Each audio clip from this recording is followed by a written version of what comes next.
Welcome to the Salty Truth Podcast. I'm Lindsay K. Foreign, your luxury-loving, deal-closing, reinvention queen who has literally built a career off of saying the things that only other people think. Each week, I get real about ambition, relationships, money, motherhood, and what it truly means to be a powerhouse woman balancing big dreams and real life. I get the opportunity to sit down with individuals that are truly making transformations and redefining success, raising the bar and refusing to play small. So let's get cozy, grab yourself a glass of wine, martini, whatever that fabulous drink might be, hit subscribe, and baby, let's get salty.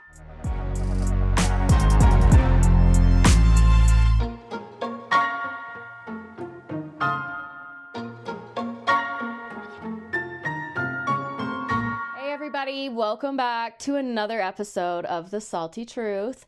I am so pumped for today. I have the full joy of having Mason Anderson on the podcast, and I cannot wait for you guys to hear what he has in store.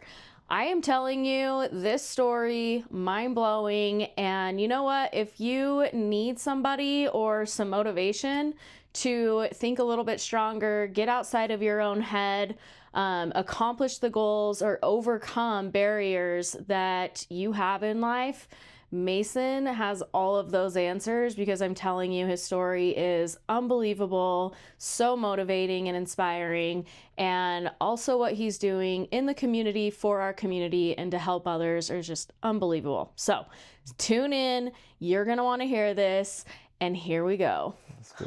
Hi, Mason. Hey, how are you? I'm so good. Thank you so much for that. Yeah, I'm so excited to have you on. I'm truly grateful to be here. Yeah. Truly. I've been following you guys for a while, and so it's like I just am so grateful to be here with you and actually get to sit down. Yeah. Have this conversation. I'm glad that you reached out. Me too. I don't normally do that, and I haven't actually. Yeah. I'm one of the persons I've reached out to, but I saw your post, and I was like, you know what? Like, why not? You know? I love it. No, I truly feel blessed to have you on, and even our conversation earlier, I think it's so insightful because individuals have so many different struggles, and we have different struggles in lives or in our life, or what we're trying to help others with in our life as well. And I just felt so inspired by who you've become, what you're doing, and your story. Thank you so much for that, honestly, because it is true. And like something that I've been realizing lately is like my particular struggle became like my biggest asset at the end of the day. You know what I mean? Like I went through hard times, and I struggled through a lot of things in life. And at the time, it just felt like I was just broken. Yeah. But then somewhere along the way, it just gave me that strength. And then when I found that strength, I just realized that like, if I can do it and other people need it, like I can also offer it to them, you know? Yeah. Beautiful. No, I love that. It is.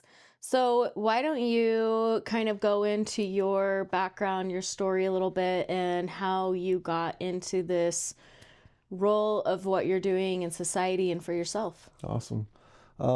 So I think like to really like just kind of narrow it down, it's like most of my life, like I felt like a internal void. Like I had some struggles growing up at home, and like I didn't do well in school, and I had like a lot of internal battles, but I was too young to like kind of decipher what was going on.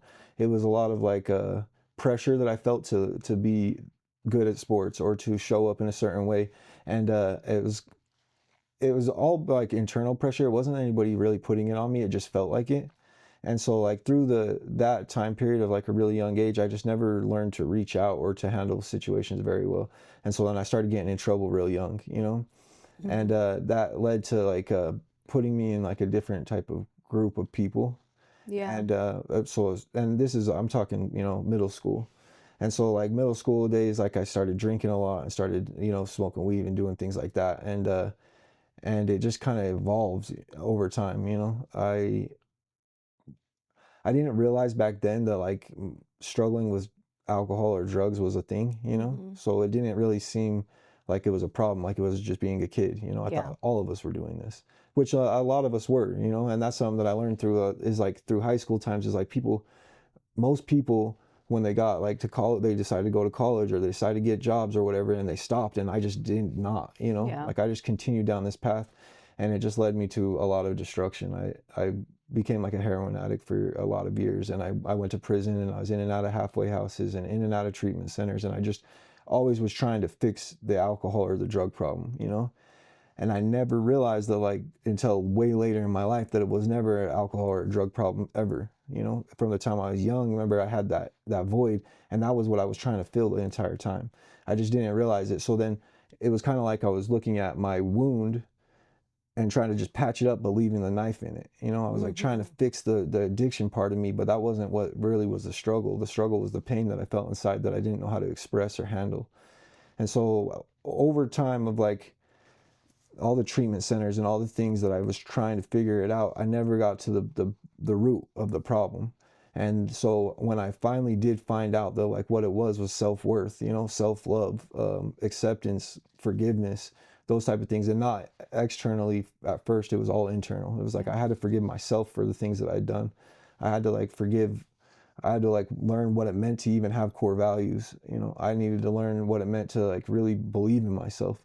And so I had a lot of work to do because it was kind of starting at ground zero.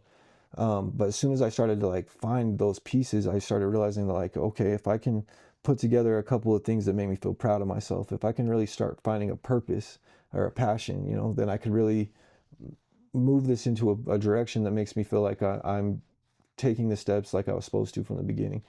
And so over time, like I got really good at like like I really love learning. So I read a lot of books. I do a lot of like studying. I go to a lot of seminars and things like that because as I was learning, it was giving me this feeling of like I'm taking the steps, you know? Yeah. And so I think like what it comes down to is like I learned myself first, what it's like to struggle and what it's like to make it through into the other side. And then now I just want to give that back to the people. You know? Yeah. No, I love that. Well, it sounds like you kind of had an awakening to your spiritual self. And tell me if I'm wrong here, just from your words and what I'm hearing. And when was that moment? Okay, so and you're so right because like I found actual faith like 2 years ago. You know, like so I've been clean this time around since March 20th of 2024. April, May. It was probably May. I found the church called the Well in Sandy, Yeah. and I've never been like a believer. I grew up in like an LDS home, but it wasn't like, you know, we didn't show up to church every week, and it wasn't like that. And so my family's all LDS though, and so and I never could like catch what they were trying to tell me. It just didn't fit for me. And so when I found the Well, it's a whole different vibe there. It's like non-denominational. They have really like the music is awesome. The message is always just on point. And so it kind of caught me that way where I just started showing up for the message and getting like some type of relief that way. But then through that, I started being like, oh, maybe I'll learn about the Bible. Why not learn about the Bible? You know, why not learn about Jesus or whatever, you know? Yeah. And so that just got me like I started getting like obsessed with like learning about how it happened, or because now I'm realizing, oh man, it's like a history story. Like I can actually learn how it played out, you know? Yeah. And over time, it just started just growing inside me, and that is truly what changed my life. It was like, so 2 years ago, at the same time that I found God, I also started my nonprofit, Clean Life Community, where we do like homeless outreach, and we do like we do clothing drives and med kits and hygiene kits and food every month. And so like we started that. We started doing like sober sports with the community. Started like I just barely gotten out of treatment, and so all those things combined was just like that awakening. Yeah. And kind of gave you, I mean, it sounds like it gave you a different purpose as to why to stay in recovery Exactly. and win your battle with the recovery. Right. And then it made it easy. Like it's like hard to say that about recovery, but it was like because of those things, it was like it wasn't the struggle that I felt for 20 years, you know? Yeah. So what I'm hearing, and tell me, because I think this is really important for other people struggling with any addiction or any, you know, uh, problem they're facing, is that recovery was made easy when you found a purpose that you were serving, that you got to be a part of. 1000%. And so like my coaching is all about helping people find purpose and Yeah. passion. I love because that. that's it. That's it. I found faith first, purpose and passion pushed it, and it's like now it's like I'm truly blessed. You know, like Yeah. I feel like a true miracle, and I also feel like I'm truly blessed in the life that I get to live today, and that's something that I've never even dreamed of saying before. Yeah. That's amazing. I want to take you back a little bit because I find this so important, and I it kind of hits home for me because I was a child that struggled with like speaking my emotions, showing my emotions. Everything was internal. And once I got into like middle school and like hormones and life and all of those things, like life became really difficult, especially because I didn't know how to handle myself, especially I was very outgoing, I was impulsive, I was a talker. I think I spent majority of my junior high life sitting in the hallway. Yeah, I know that I'm feeling. not kidding. And it's interesting because like we started smoking pot and drinking and all of that in middle school too. And it's interesting because I feel like you kind of do get like put in social pots, I guess. Hmm. And when we were growing up, and we're a little bit different in age, I'm definitely older than you, but I think it's important because I don't know that kids are actually getting like the emotional and mental security that they need or guidance. And maybe that's changed a little bit. I feel like raising kids that it's probably not 100% there. I still feel like there can be like this social gap, and children are needing like different love and security. Like, is there anything from your childhood or the things that you can remember that you feel like would have been helpful when you were in those moments? That's a really good question. And like, so on the 4th of March, I'm going to speak with the school district to like go and do like Ribbon Week Yeah. speaking with our community. And I actually been really thinking hard on this.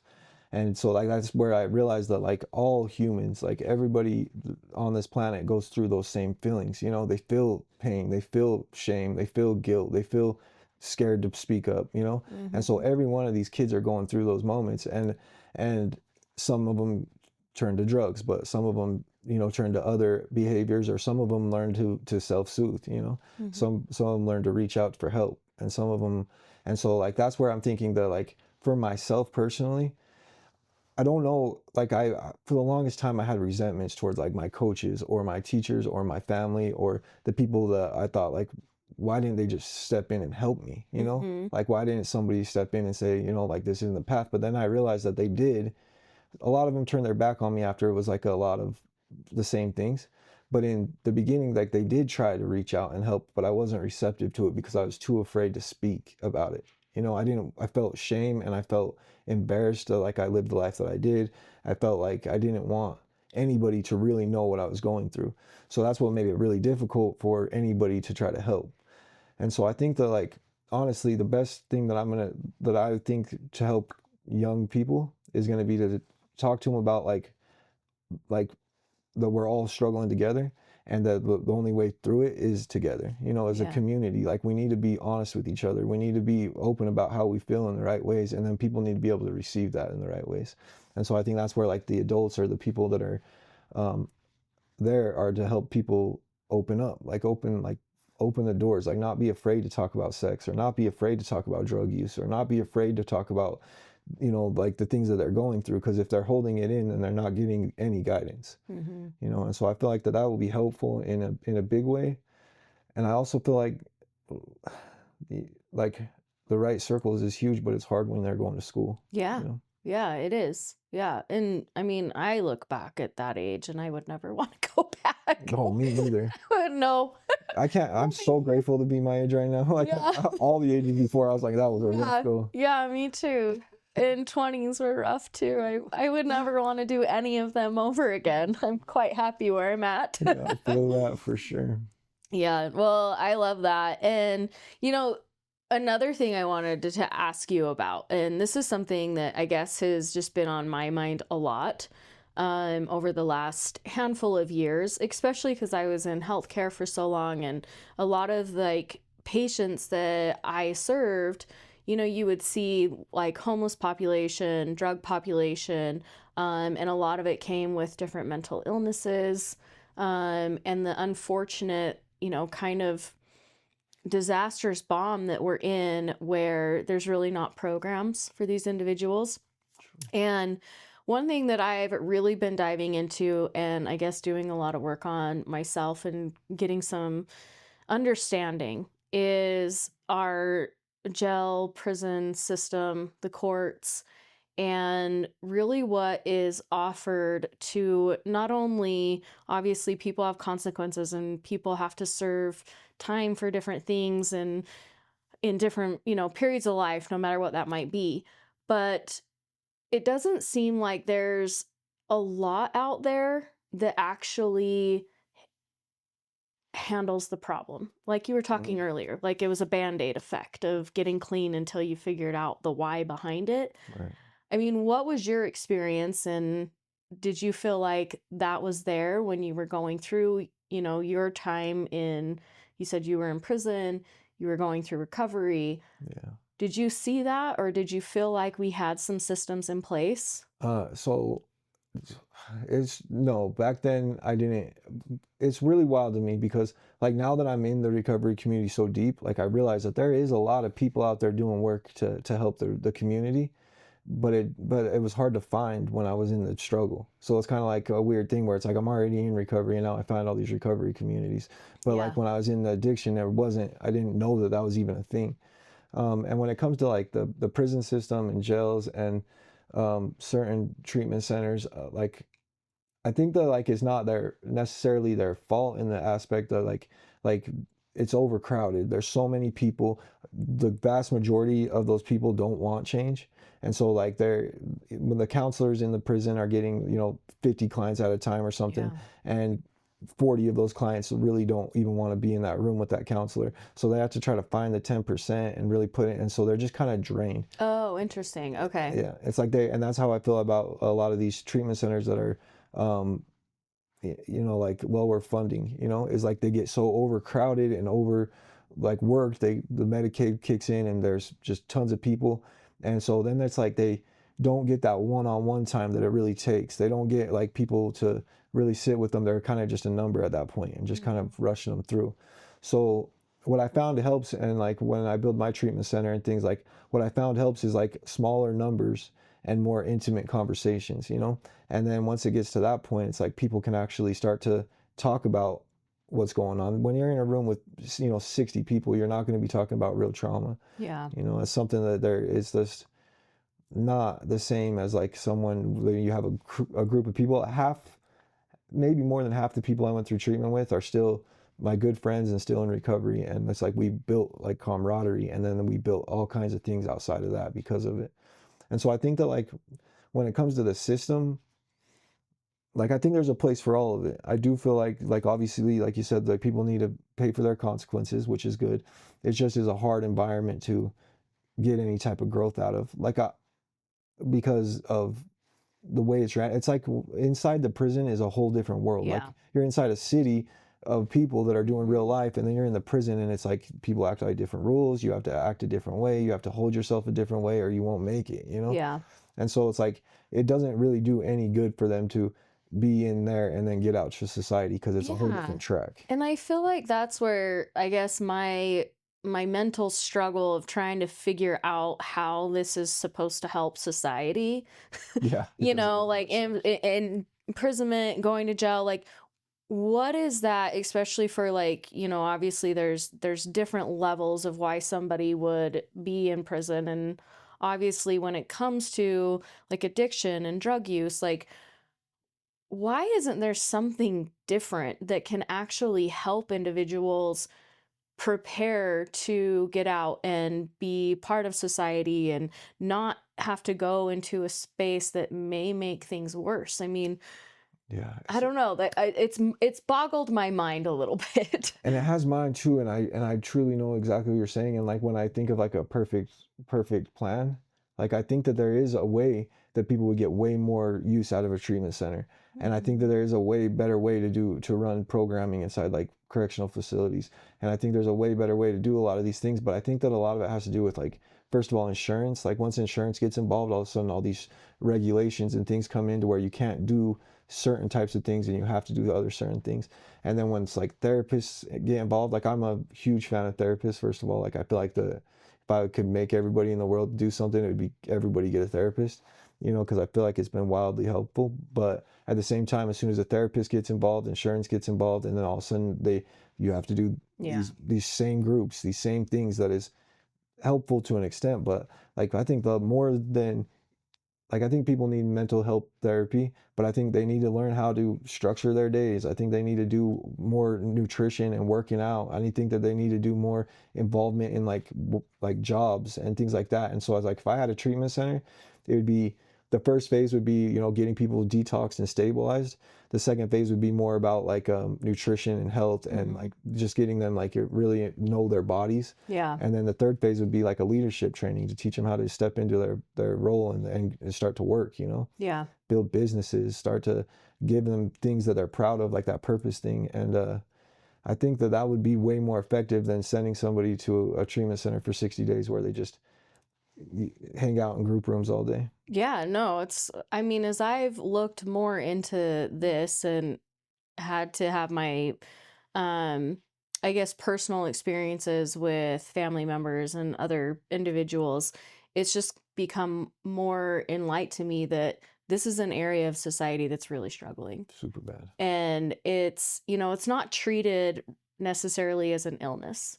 And I think it's easy for a lot of people that either haven't experienced it or don't have a loved one to be like, oh, well, they chose to go down that route, For right? sure. But it really is something that needs to be looked at because I feel there could be such a stronger way, like you just explained, to help individuals and to overcome the unfortunate issues that can come with having addiction. Yeah, And you don't plan to be an addict. for sure. Like you said, like you have individuals that, you start doing stuff in middle school or high school, and some go off to college, some go start working and they just stop. But some individuals can't, and it turns into an addiction, or you're feeding an insecurity, and it's hard to cut that. Yes, true. And it's like, and I agree with you fully. And I think like I have a lot of like different aspects to this addiction thing because like I also work through like a lot of AA and I've learned a lot about like behavioral health and things like that. And so like with all those combined, it's starting to form this picture in my mind that like there is a true like through the AA ways, like there's a true allergy. Like they say like certain people say they drink alcohol and they metabolize it and it gets out of their system in the right amount of time and all that. Where there's certain people who have the allergy of alcoholism, and that's like when they drink the alcohol, it metabolites different, and eventually it's like still in their system and causes a craving. So that craving is something that once alcohol gets in their system, they start to crave, and that's why you see people just get blackout drunk and just continue to drink. Oh, Even though, interesting. Okay. and that also happens in your body as you age. Yeah. So there's a double-edged sword where like you're getting older and you're also an alcoholic, and like through that, the craving gets worse and worse and worse. So they talk about how the craving is like an allergy to alcohol, and so when you're away from the alcohol, then the problem is like a mental obsession where it's like you could go and touch a stove one time and know like I'm never touching that stove again because I'm not going to go through that pain. But for some reason with alcoholics, they get this obsession where it's like they know they've been burnt, they know that it's been hard, they know that their life is a mess, but it's like something about their brains like, well, if I just do it this way, or if I just drink on the weekends, or if I just stop doing heroin and only smoke weed, or whatever it may be, it's like they start to like finagle a way to get back to it, and then it re-kicks in the allergy and re-kicks in the problem, and then eventually their life is a struggle again, and then they do it all over again. Yeah. And so like with that in mind, it's like there are some people who are like genetically made for hard times with alcohol, Yeah. and then there's other people who don't have that same issue where it's like they can drink occasionally, or they can have, which is awesome. And that's another thing a lot of alcoholics struggle with, is they see other people and they're like, they can do it, I can do it, and it just doesn't happen for some people. Yeah. Yeah. Well, and it's interesting that you bring like that the metabolism changes, and as you're getting older, that some of that can happen.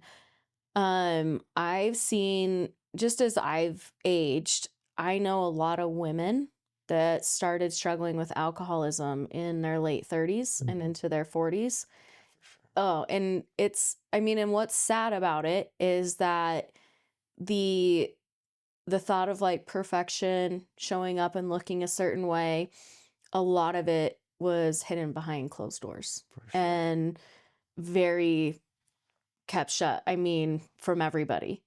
And it's really sad to see. Like, I've seen a lot of women my age go through really hard times with alcohol addiction. Right, and that shutting it behind the closed door is just feeding the problem because it's not Yeah. the alcohol necessarily that's the problem. It's that pain and that guilt and that shame and that not wanting the world to know, and all those feelings internally is what's actually driving the people to want to continue to burn themselves, you know? Yeah.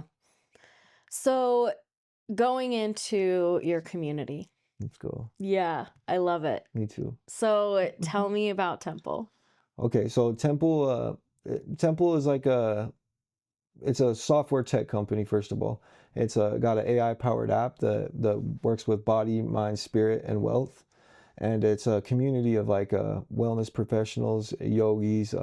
We have breathwork facilitators, we have personal trainers, and like all of us have come together to kind of motivate people in the right ways. So Mhm. what's really cool about our community, so I have a couple of communities. So first there's Temple, and then I have my Clean Life community, it's my nonprofit. Okay. And so Temple is more on the leadership mindset track. We have a lot of like really amazing people in our community that do the all pitch in their skills to first of all help our community and help our clients. So like if somebody's a breathwork facilitator, for instance, then once a month she'll offer a free breath work for everybody that's part of the community. You know, so if we have personal trainers, they offer personal training. Um, we like the one of the world like Olympic world chair basketball player. He's on our team. We have some MMA fighters on our team. We have it's a it's a really fire Yeah. team. You know, a lot of people are huge in business that help on the finances side of things. We have a lot of like people that are great in meditation and like I said, yoga, and some people that are like own hot works and stuff like that. So we have some of the best people I've ever seen in this group. So it's super motivating to be part of that, you know. Temple in mind, like what it is we're trying to help people hit all pillars: body, mind, spirit, and wealth. And that's kind of like what I talked about with the treatment center. Yeah. Like I want, like that's what it aligns so perfectly. And I became a founding member in this company, which is exploding, you know, like it's started here in Utah and in January, and it went from 0 to like 30 million immediately. And so then with that, we haven't even expanded on our other verticals, which are going to be like gyms. We have some gyms. We have TRT, testosterone replacement therapy. We have like peptides. We have a bunch of supplements. We have a clothing brand. We have all the things that are coming with it. And the best part about Temple is like when you become a coach, it's almost like Uber, but for fitness. Okay. Hmm. So the people that started Uber were the taxi drivers first, you know? Yeah. Like they needed drivers to go and make this happen. So the drivers went out and did the thing. They got clients. Those clients became the drivers. So that's what we're trying to do with Temple is like we're giving this app and the opportunity to transform your life.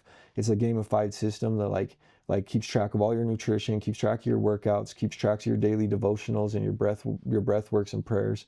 And then if you do those every day, you get points, and the points add up, and as you get to a certain level you could start getting different rewards, and like some of those rewards are amazing, like it's crazy good. Yeah. Like things that are not like I'm giving you something, it's almost like cheaper insurance. We're working on things like that, cheaper health insurance for people that are healthy and things like that.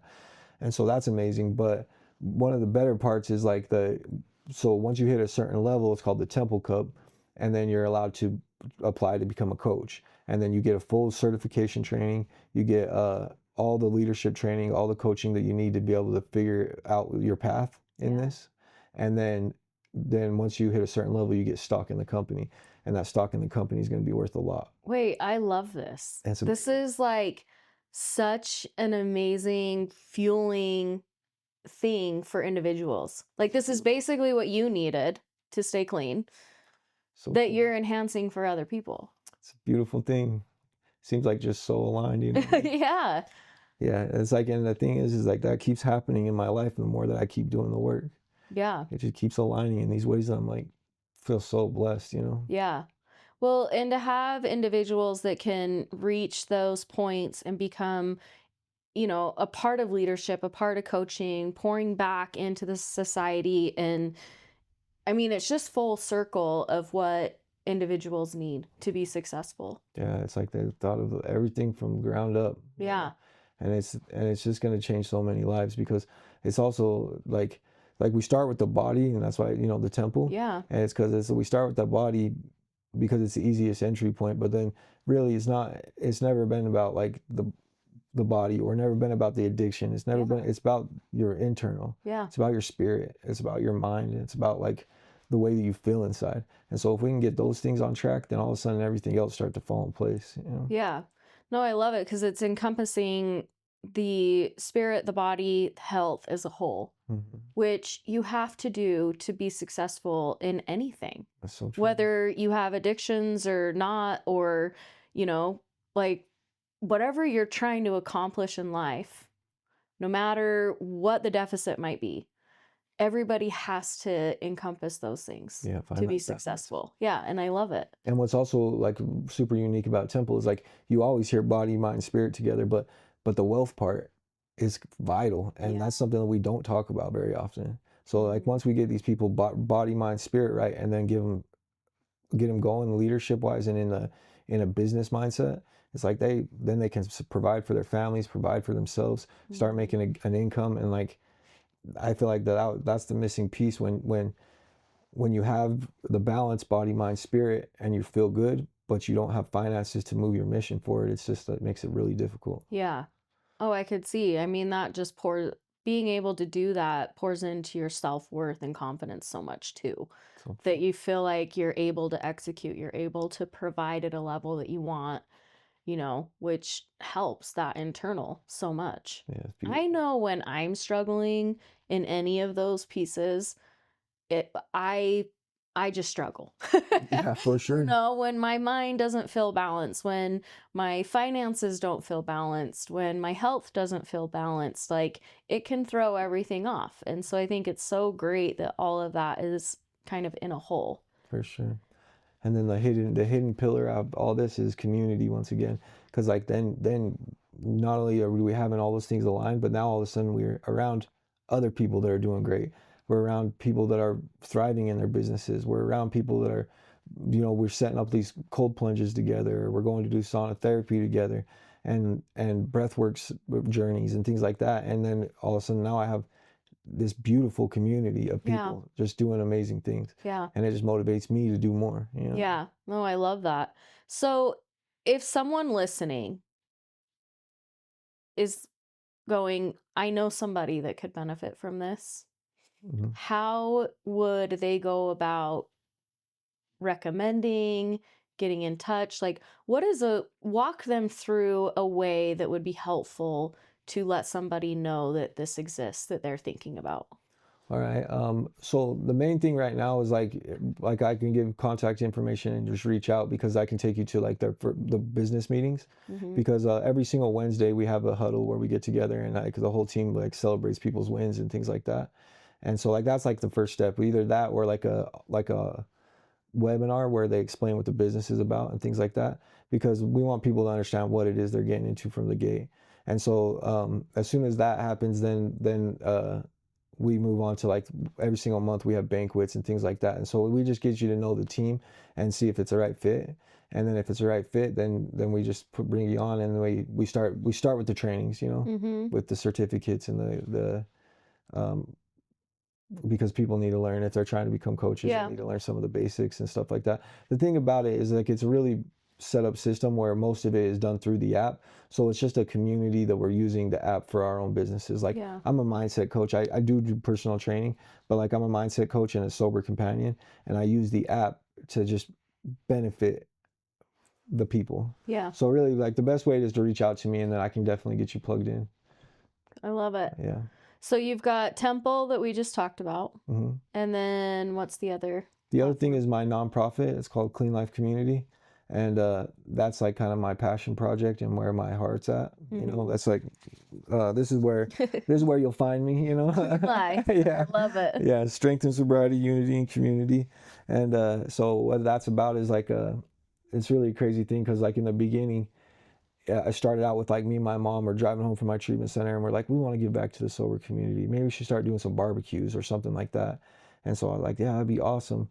And then it just kind of started rolling. We started doing a barbecue and then we started realizing, well, maybe we could do other events. So we planned a camping trip and we planned some get-togethers. And then all of a sudden we were like, why don't we have a softball team in the softball league? And then why not a pickleball team? You know, why not volleyball? And then it just keeps growing.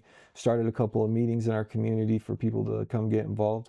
And then it turned into a lot of outreach events. So like we give a lot of people service. Like I love going out and helping the unsheltered population. I do it Yeah. with all my heart. But more so for me, the passion in it is giving people in recovery something to go serve.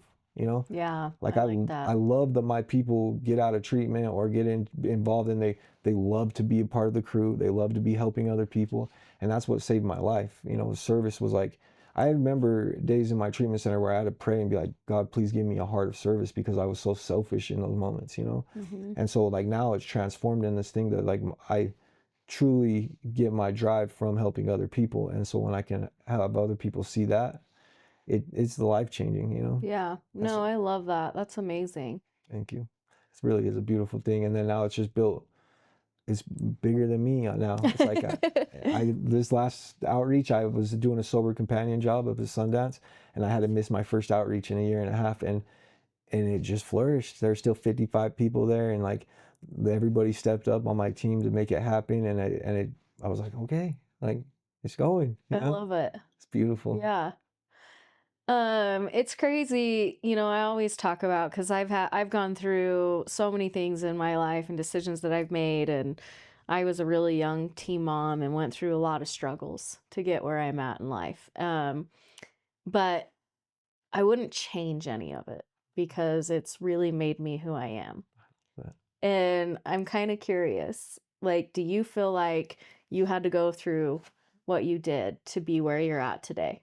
I love that question because, to be honest, like I had this huge I've known this for a long time, but I had this epiphany the other day where it was like I'm sitting up at Sundance at this doing this job that was like truly like a blessing and a dream come true, and I'm working. You know, like I was even if I wasn't working, it would have been like I can't believe I'm here. You know, Yeah. but I'm there working with somebody who's in recovery and early recovery, and I'm just my job literally is be present with that person, show them love. If they want to work on something, work on it. If they want to relax, let them relax. You know, it's like I'm just being me there. Yeah. I just show up and be a friend, and I'm getting paid for this, you know? And so I started realizing, like, holy cow, like all those days that I was in my real struggles, and like I really felt like I don't have no skills to offer anybody. I don't know who I am. I don't know what I'm doing. I realized that those were moments I was actually being forged for to be in this life where I'm at today. Yeah. You know, that struggle was actually why my story became my biggest asset and my life became everything that I needed it to be. And now I'm like living my true purpose every day, and it feels like my true purpose is just being me. You know, Yeah. I love it. it's beautiful. Yeah, it is. You talk a lot about mindset and you're a mindset coach. Hmm. So I'm curious, like what aspects of coaching do you do? What do you kind of hone in on for mindset or individuals listening that might be going, I am struggling in some of these areas, whether it's depression, medication, drugs, alcohol. For sure. What are some things that nuggets you could give? Okay, I think like when it comes to my own journey for mindset, it started with like realizing something huge. It's like I read this book. She's actually from Utah, and there's this book called I love reading by the way, but Mm-hmm. so this book was called The Word Effect, and it talks about how words are important and like they have like ability. It's almost like if you focus on a certain thing, then it's going to show up more in your life type thing. And she kind of went that aspect with the words. But it's one of the chapters, the very first thing that caught my attention was like just don't even try to change it, but just notice how many times a day you're either being negative about yourself or negative about somebody else. Like just notice it. And I'm fresh, off of detox. I'm fresh in rehab. So I started realizing like the vast majority of the day I'm talking down to myself or judging another person.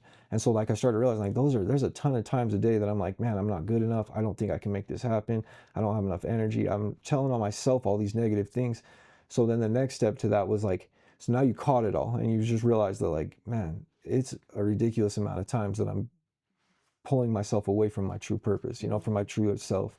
And so then the next thing is like to start to like kind of eliminate them as much as possible. And the way to do that was like I catch the thought and then immediately, not just like you always hear like, oh, change the thought to something different, but in reality, like just catch the thought and say, like, is this what I want in my life? Is this what I'm trying to do? Am I trying to limit my own potential? Am I trying to limit other people by being a negative person? And so that was what the first thing that changed in me was huge. Is like, okay, so now that I started to weed those things out and realize that I was doing it, I could start being somebody different. And so that was one big thing. I think that a huge part of mindset comes from like the internal, that self-worth thing, self-love. Like once I learned to like, if I do the right things during the daytime, I'm honest, I have integrity, I have accountability, and I'm serving other people. If I do those 4 things every single day, I can go to bed at night and say it was a success. If I was honest all day, I had integrity all day. And honesty, I think, is like outward honesty, and integrity is more like an inward honesty. And like if I say I'm gonna do something, I'm gonna make it happen. And the more that I did that, it started to build like a faith in myself, like a confidence, and that's something that I was lacking. And so when I learned that I needed those things in order to not talk down to myself all day, so I was like, okay, so now I don't have as many things that are hindering my growth.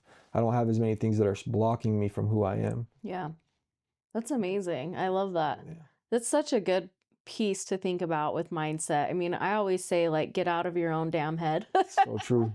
Because so much of negativity is brewed right here. It's not necessarily what people are doing to us or saying to us. It's really in our own heads of what we're creating. So true. And so I love that. I think it truly is almost all in our own heads. And the thing is, like, I don't know how to make this land, but it's like it's like I heard this on a video before, where it's like so say you're like you have a plan for what you want. Say you're like on Amazon and you're ordering something and you order the package, or you know exactly what it is you want, and then instead of just letting it come to your doorstep, you start trying to like figure out what truck's going to bring it and who it's going to be and what path they're going to take to get to you, and you start like trying to make up all these things in your mind, and it has nothing to do with anything. Like really you could just relax and let it come to you. And so like my main point at that is like, when I have a goal for something now, I work so hard at like, okay, this is what my plan is. I want to start this community for these people. And this is why I want to do it, because it gives me the passion and purpose, and also it's going to help the world. So that's what I want. Now I just take the steps daily. I don't have to worry about how it's going to come. And at first, when it's real bleak and you can't really see how this is going to work, it does give you stress. Like I was stressed out every day. I remember I dreamed about it. I dreamed about Clean Life Community probably the whole month straight.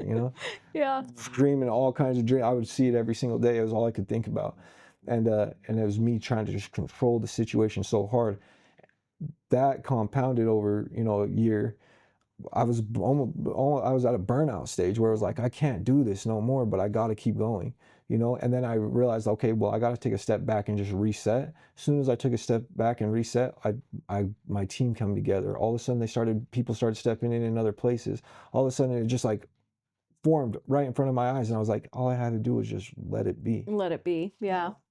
Yeah. It's crazy. The anxiety you can get from trying to control an outcome. Yeah, it's wild. An outcome, and most of the time it's just you were picking one thing to try to control, and there's all these other ways that it could have went. Yeah, yeah, it's crazy. And again, and I could get in my own head that way. Like I have serious control issues, I'm coming to understand. Let's go.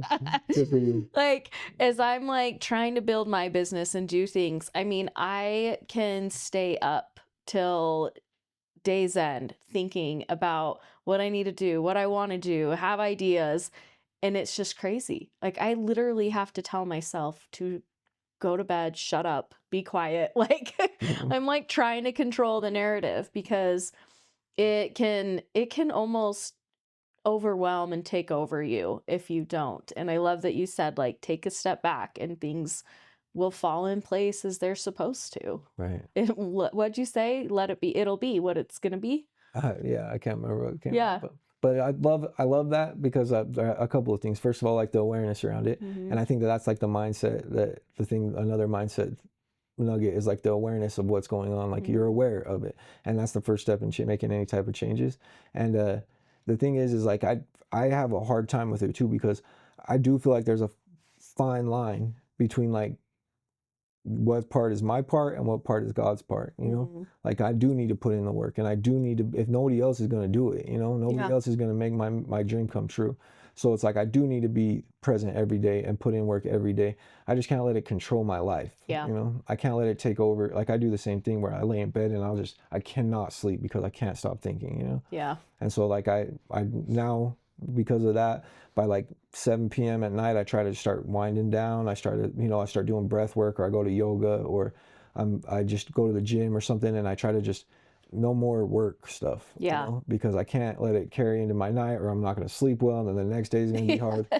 I do the same thing. It's like, it's just a terrible thing. Like it's a circle that I have to break, and it is, I become aware of what I'm doing, my behaviors, my habits, and all those things. And like, I've noticed for myself, call it like, I don't know, you go down this whole thing of like people with ADHD and all this stuff, whatever you want to call it. For sure. But my mind can run amok, and I have to, one thing I've learned is not just hold boundaries in my life for other people, but I have to have boundaries for myself.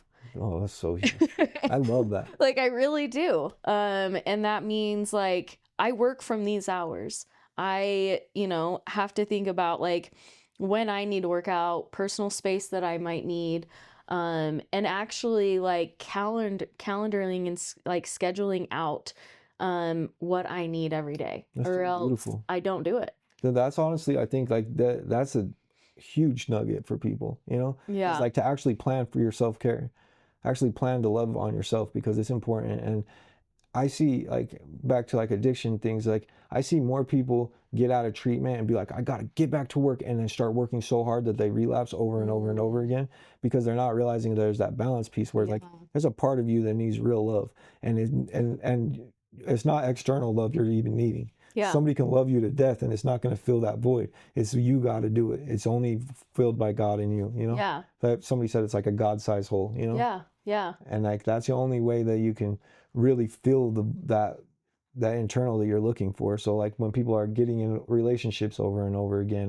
and they're going bad over and over again and things like that, is because they're looking for somebody to fill that void. That's the same thing that the drugs are doing for other people, or food's doing for other people, or sex doing for other people, is they're looking externally for something that they can give themselves. Yeah. Oh, that's so good. It kind of reminds me, I don't know if you've seen my podcast where I talk about the acronym SALTY and what it actually means. Let's hear it. All right. So I brought this not only just for my audience, but it was really for me because I struggle in these areas. Right? So it should be. Yeah, so it's a selfish thing. But I find it helpful, so I shared it with everyone else. But so SALTY is actually how I set my goals. And each letter means something. So S is strengthening your mindset. Let's go. A is acting with purpose. Let's go. L is loving deeply. T is taking bold risks. And then Y is you coming home to you and taking care of yourself. That is crazy aligned. I know, right? That's like crazy. Because we're aligned. like talking, I'm like, cool. You have like the male version, I have the female version. I love it so much. That is a beautiful thing. Yeah. I love that. Yeah, I love it. It's just something, as we were talking, it kind of, I'm like, oh wow, our kind of alignment here of what we've got going is great. And I'm so glad that you said that, because I didn't understand coming on. I wasn't sure quite what to expect when it came in. Yeah. Yeah. That's beautiful. Yeah, it's funny. I was actually on a podcast and they were like, so is SALTY just like this, like bitchy? Like, I'm like, no, actually, this is what it is. And it's funny because it like goes into everybody's truth. And that's why I actually rebranded the podcast. It used to be Salty City. I saw that. Yeah. And I was like, oh, it goes into people's salty truth. Like when you think about all those things compounded and what it takes you to get there and the truth in your lives, and reinventing and all that stuff. Like, that's really what it encompasses, and it just is so in line with what you're doing. And so I love this. This is like so great. Yeah, it's a God moment, you know? It was meant to be, truly. Like, yeah. Like I said, because I reached out on a whim, Yeah, you totally did. and here we are. Yeah, I loved it. Super. Because I don't even think we were like connected or anything. It was just like, I started looking up like other podcasts in the area, and then your post came up. That's how it happened. that's so cool. I Mhm. love it. Because I was just trying to see what other people were doing around. I love it. But that's also like a good thing to kind of show to other people, because I feel like so many people come to either listen or watch my podcast that are like in a moment of like change or reinvention or, you know, growing, all those things. Like, we have to be forthcoming and do the work to accomplish what we want. And that's kind of what you were saying earlier. Like, yeah, things will happen, but in order for things to happen, we have to make them happen. And when you're trying to grow and you're trying to embed or build a community, I think that outreach and being active and understanding like what's going on, where can I go, how can I, you know, represent this a little bit more, helps in that growth everywhere. I do too. I love that so much.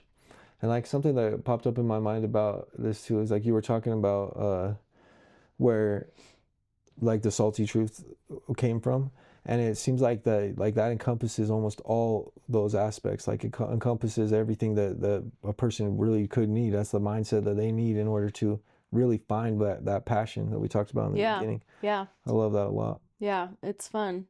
And I love things that just can help in different ways. Like, I love that your community focuses on, you know, the areas that you are and the parts of society that need that.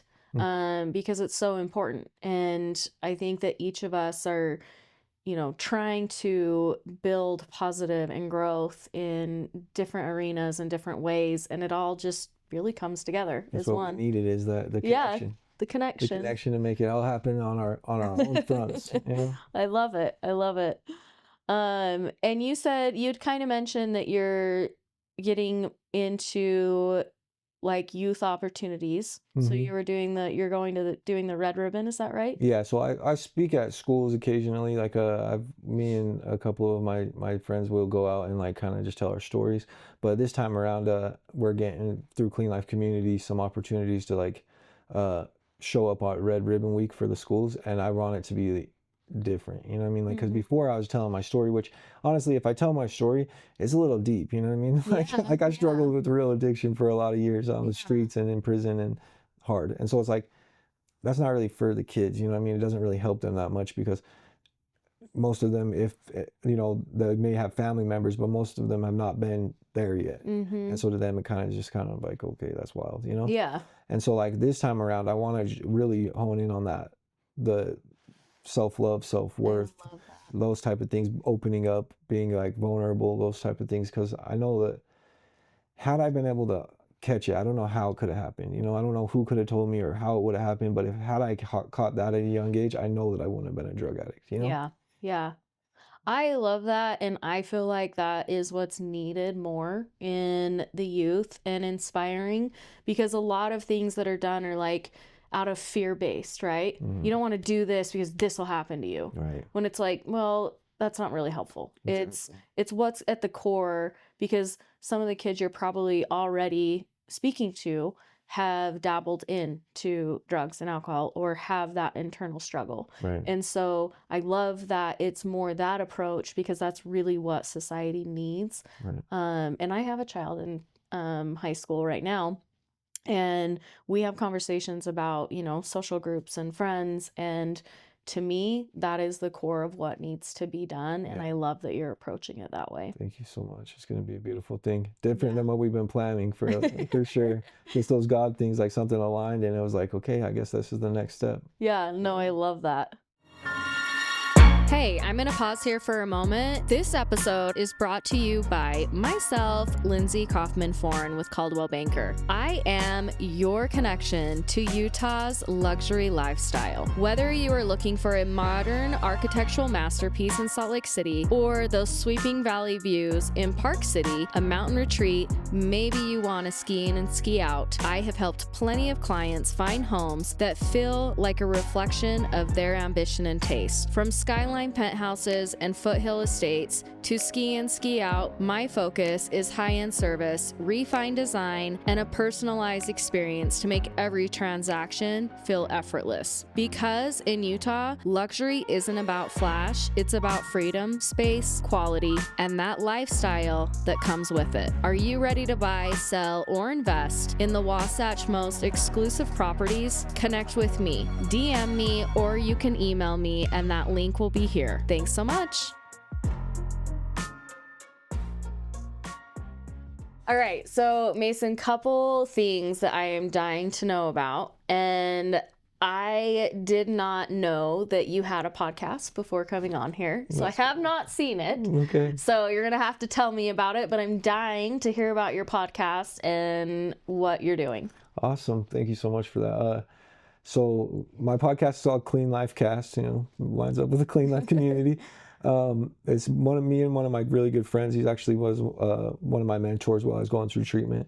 And we just decided to start this podcast. And in the beginning, well, throughout the whole journey of it, we're at episode 25 now. And throughout the whole journey of it, this tag on it is like where healing becomes a movement, and so what we talk about is a lot of like boundaries. We talk about a lot of like overcoming adversity. We talk about a lot of like early recovery opposed to like later recovery, or first stages of life and second stages of life.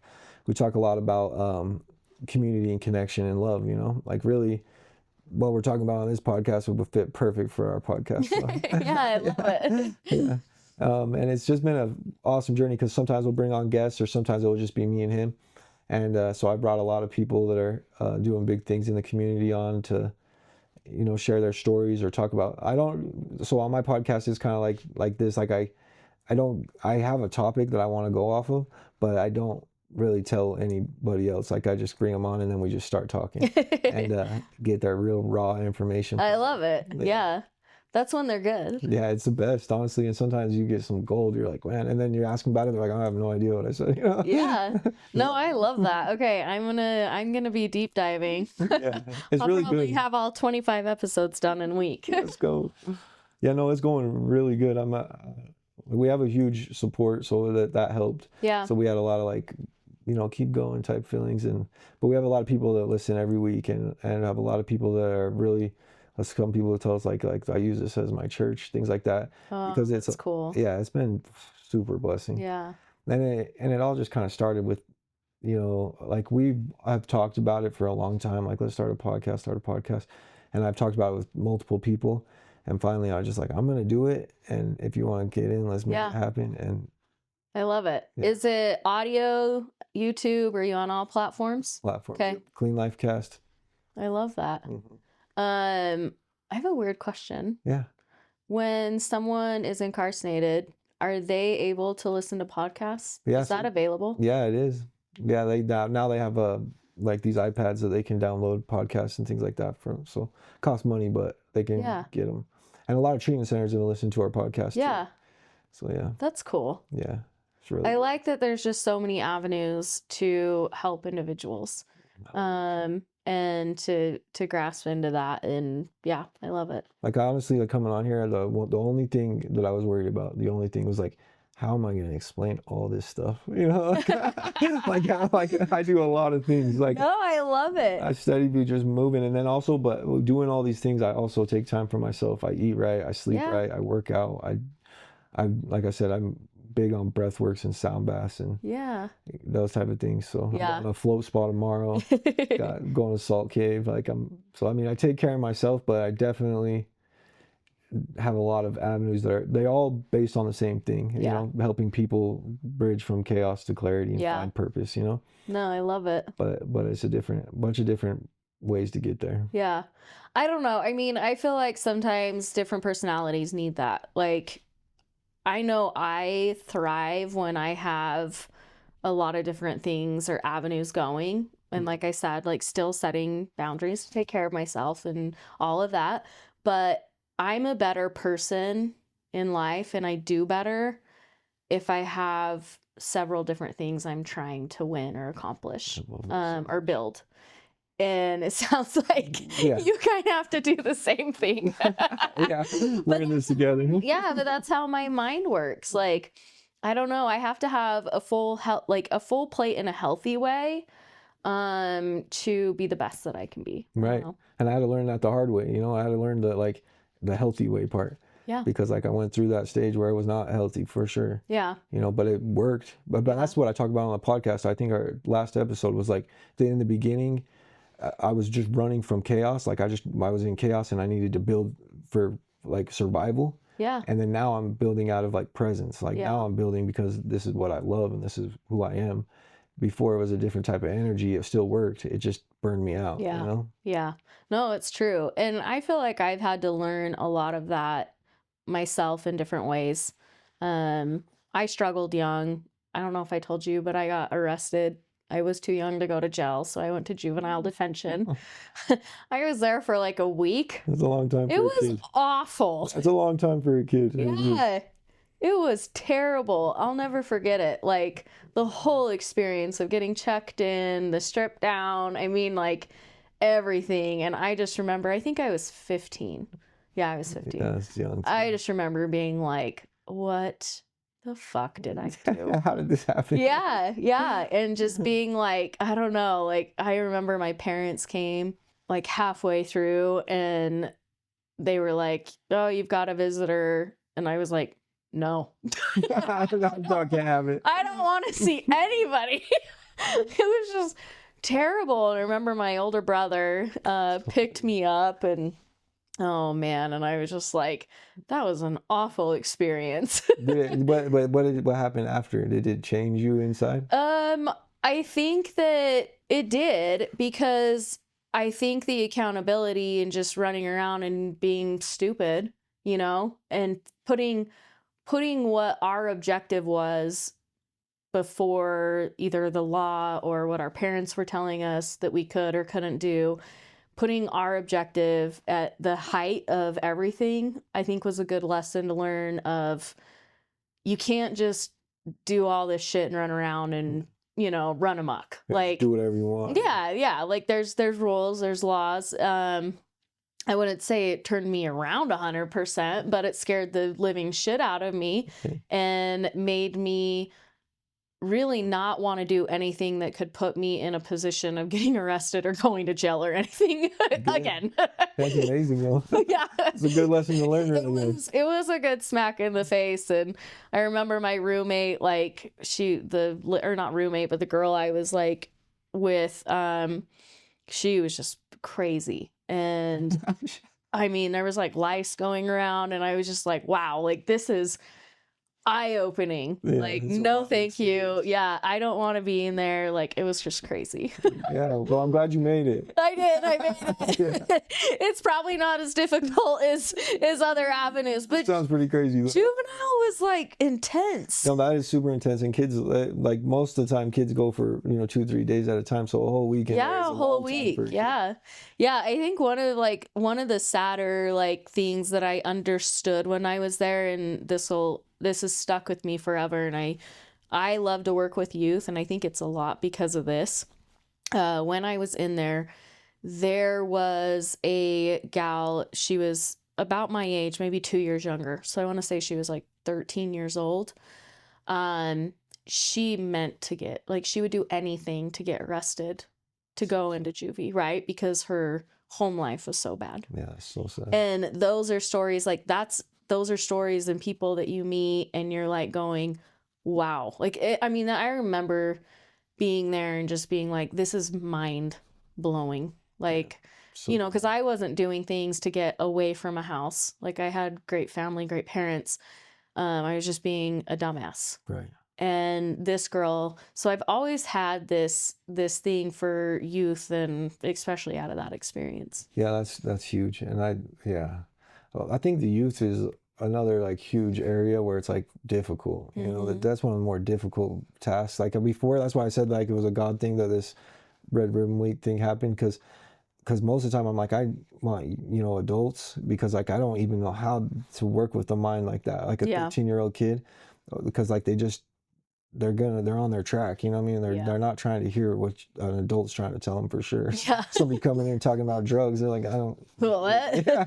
Yeah. I'm just out having fun, man. Yeah, you're a drug addict. I'm not. So, so it's like, but there's got to be ways, you know, and so that's like it's a huge thing for people that want to step in and help with that.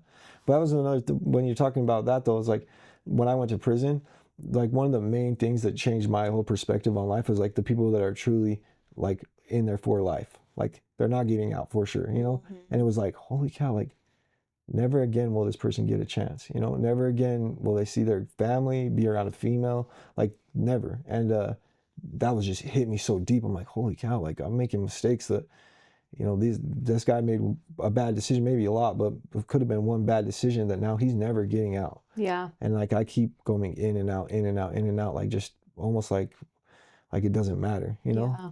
And so like it was a huge eye opener for me. And then when you find those type of guys in there, they have a wisdom that is ridiculous. Like they have insight that's just like, whoa. Wow. Because they had to accept something that, like everybody's like, I probably would end my life or whatever if that was the case, but it's like you wouldn't know unless you actually were the one that got life in there, you know. Interesting. Yeah. That's when you would have to actually make that decision, because it's easy to say it when you're not there. Yeah. Oh yeah.